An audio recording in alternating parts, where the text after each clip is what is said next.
Nah, Abdullah ibn Umar ibn al-Khattab ini di antara salah satu daripada sahabat yang iqtida'u bin nadharah, yang dia mengikuti Nabi SAW bukan dengan sama'ah telinga pendengaran saja, tapi langsung bin nadharah dengan penglihatan. Apa yang lakukan Nabi itu yang dilakukannya, sampai cara senyum Nabi, sisir rambut Nabi, cara berjalan Nabi, cara duduk Nabi, ditengok, diperhatikan oleh Abdullah ibn Umar. Maka kata Sayyidatuna Aisyah, Aisyah sendiri memuji, kata Sayyidatuna Aisyah, tidak ada orang yang mirip akan salatnya, pergerakan salatnya, duduknya, berdirinya, sujudnya, rukuknya seperti Rasulullah selain Sayyidina Abdullah ibn Umar. Jadi pas mirip Nabi, seperti apa letak tangannya, seperti apa rukuknya, mirip Nabi. Itulah Abdullah ibn Umar. Abdullah ibn Umar memperhatikan baginda Nabi sallallahu alaihi wasallam.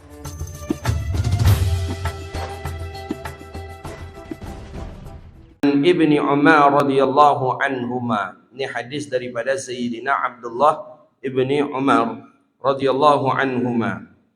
Abdullah ibn Umar adalah sahabat Nabi sallallahu alaihi wasallam. 4 orang yang bernamakan Abdullah min khasais, orang-orang yang istimewa dalam kehidupan dan perjuangan dakwah Nabi sallallahu alaihi wasallam. Itulah dia Abdullah ibn Umar, Abdullah ibn Abbas, Abdullah bin Zubair bin Awam, Abdullah bin Amr bin As. 4 nama Abdullah ni tidak jauh beda usianya. Ada yang mengatakan semasa, maksudnya sama tahun kelahirannya. Ada yang mengatakan lebih tua Abdullah bin Umar dari Abdullah bin Abbas, setahun atau 2 tahun. Tapi ini anak muda. Anak muda 4 orang yang bernama Abdullah yang menjadi pejuang di dalam Islam. Itulah deretannya Abdullah ibni Umar ibn al-Khattab, Abdullah ibni Abbas ibni Abdul Muttalib, Abdullah ibni Zubair bin Awam, Abdullah bin Amr bin As. Nah, ini orang-orang yang bernamakan Abdullah. Memang salah satu nama yang paling disukai oleh Rasulullah adalah nama Abdullah. Nabi kalau ada orang yang minta nama anaknya ke Rasulullah, Nabi beri nama dengan nama Abdullah. Maka ada kata para ulama, kalau ada anak laki-laki di rumah kita, beri namalah salah satu di antaranya Abdullah. Nah, begitu dia. Kenapa Nabi menyukai nama Abdullah itu? Karena ayah Nabi namanya Abdullah. Makanya Abdullah ayahnya Rasulullah, diberi namalah anaknya Nabi bernama Abdullah. Nabi punya anak Abdullah, Ibrahim, Qasim, Abdullah. Nah, Abdullah ini anak daripada Sayyidatuna Khadijah, kemudian Qasim, begitu juga. Tapi Ibrahim itu anak daripada Sayyidatuna Qibtiyah. Sayyidah Qibtiyah ya, dari Mesir, istri Rasulullah SAW, punya anak, itulah namanya Ibrahim. Nah, Abdullah ibn Umar ibn al-Khattab ini ya, di antara salah satu daripada sahabat yang iqtida'u bin nadharah, yang dia mengikuti Nabi SAW bukan dengan sama'ah telinga pendengaran saja, tapi langsung bin nadharah dengan penglihatan. Apa yang lakukan Nabi itu yang dilakukannya, sampai cara senyum Nabi, sisir rambut Nabi, cara berjalan Nabi, cara duduk Nabi, ditengok, diperhatikan oleh Abdullah ibn Umar. Maka kata Sayyidatuna Aisyah, Aisyah sendiri memuji, kata Sayyidatuna Aisyah, tidak ada orang yang mirip akan salatnya, pergerakan salatnya, duduknya, berdirinya, sujudnya, rukuknya seperti Rasulullah selain Sayyidina Abdullah ibn Umar. Jadi pas mirip Nabi, seperti apa letak tangannya, seperti apa rukuknya, mirip Nabi. Itulah Abdullah ibn Umar. Abdullah ibn Umar memperhatikan baginda Nabi sallallahu alaihi wasallam. Orang yang diizinkan Nabi masuk rumah baginda Nabi sallallahu alaihi wasallam di antaranya adalah Abdullah ibn Umar. Kenapa kok diizinkan? Di saking dekatnya. Orang ni anaknya berakhlak, anaknya mulia, akhlaknya mulia, sehingga diizinkan Nabi. Kemudian satu lagi, bukan saja karena akhlaknya mulia, dia kakaknya istri Nabi sallallahu alaihi wasallam. Siapa nama kakaknya? Hafsah. Hafsah anak Umar ibn al-Khattab. Berarti kakak daripada Abdullah ibnu Umar. Itu diizinkan Nabi sallallahu alaihi wasallam masuk ke rumah Nabi sallallahu alaihi wasallam. Nah, begitu ini. Jadi kalau ingin pula kita dokek dengan seseorang, nikahkan pula kena adik awak, kakak awak kayaknya dokek awak. Insya-Allah. Abdullah bin Umar banyak ingin ikut perang, tapi tak diizinkan oleh Rasulullah. Perang pertama terjadi di Madinah, belum diizinkan. Perang kedua, belum juga. Sampai perang Uhud. Usia beliau ketika itu sudah 13 tahun. Minta izin ke Rasulullah. Nabi tak izinkan. Kata baginda Nabi SAW, tak izin kepada ayah engkau. Umar bin Khattab belum mengizinkan. Ya, Umar bin Khattab tak mengizinkan karena sesuatu yang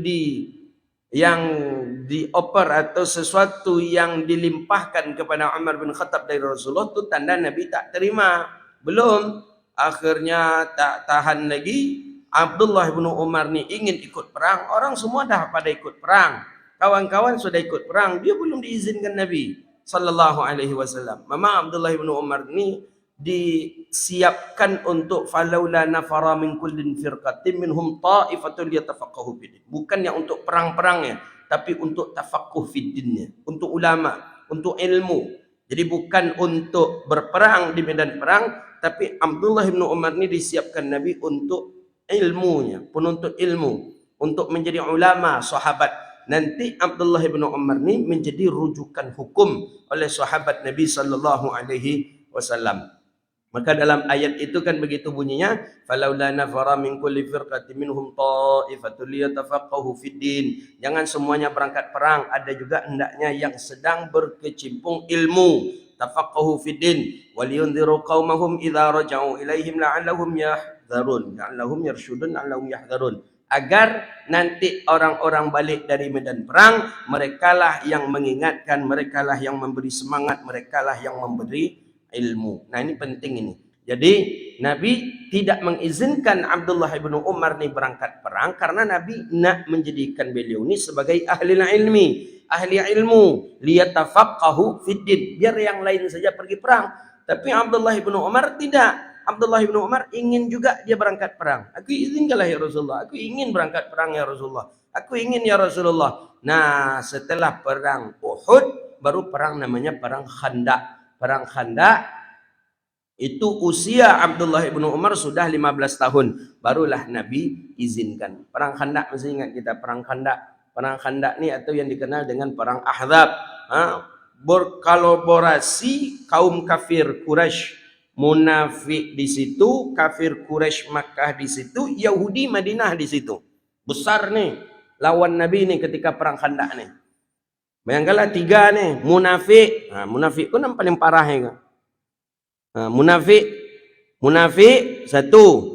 Kedua, kafir Quraisy Makkah menyerang ke Madinah. Yang ketiga, Yahudi Madinah. Yahudi menyerang Islam. Islam ketika itu masih sedikit.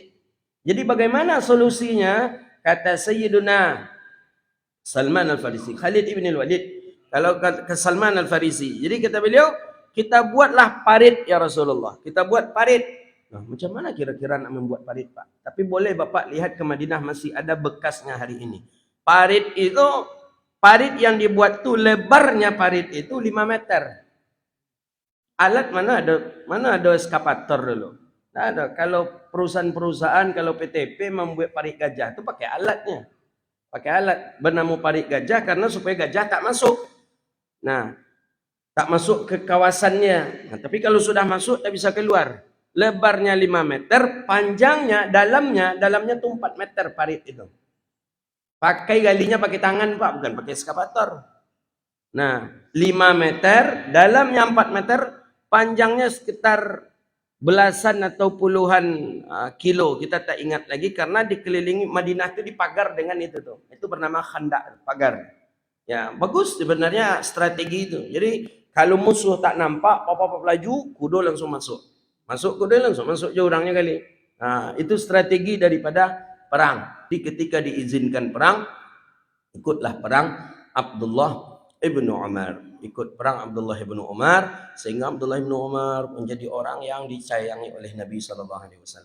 Nabi sedang ceramah macam ni, ya Nabi ceramah tak pakai meja, tidak ada meja, tidak ada kursi. Nabi tausiah, Kata Nabi SAW, akan masuk nanti dari pintu itu pemuda ahli surga. Tak nampak, mana lo kacau macam itu. Padahal tak ada orang masuk sebelum itu.